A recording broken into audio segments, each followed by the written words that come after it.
पश्चिम बंगाल में एसआईआर यानी special intensive revision प्रक्रिया को लेकर सुप्रीम कोर्ट में मुख्यमंत्री ममता बनर्जी और सीजेआई जस्टिस सूर्यकांत के बीच सवाल जवाब के दौरान अलग नजारा देखने को मिला। ममता की तरफ से कपिल सिब्बल से लेकर कई सीनियर एडवोकेट दलीलें दे रहे थे, लेकिन फिर भी सीएम ममता बनर्जी ने कुछ दलीलें रखने के लिए कोर्ट से मंजूरी मांगी। इसके बाद कोर्ट रूम में जो भी हुआ वो बेहद दिलचस्प रहा। ऐसे बहुत कम मौके होते हैं कि खुद मुख्यमंत्री किसी मामले में अपनी ओर से सीजेआई के सामने दलीलें दे रही हो। सुप्रीम कोर्ट में सुनवाई की शुरुआत में ममता बनर्जी ने बेहद शांत और भावुक लहजे में कहा कि आप सभी सम्मानित जस्टिस से मेरी विनती है, मेरी बात सुनी जाए। जब न्याय दरवाजे के पीछे रो रहा हो तब मैंने कई बार निर्वाचन आयोग को पत्र लिखे हैं।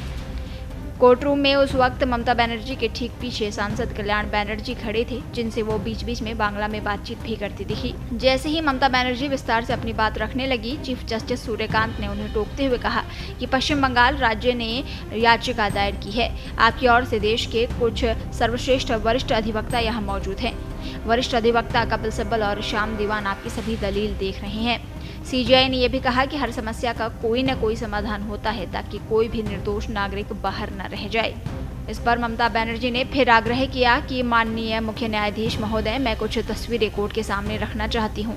उन्होंने कहा कि ये तस्वीरें उनकी निजी नहीं है बल्कि प्रमुख समाचार पत्रों में प्रकाशित हुई हैं और ये दिखाती है कि पूरी एसआईआर प्रक्रिया केवल नाम हटाने के लिए है, नाम जोड़ने के लिए नहीं है।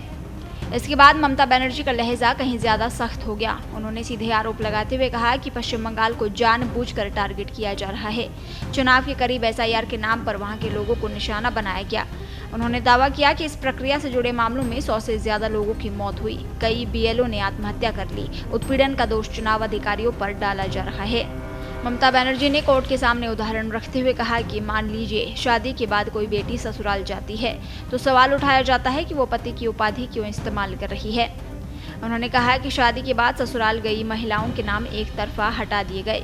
गरीब लोगों ने फ्लैट खरीदे या घर बदले तो उनका नाम भी कट गया।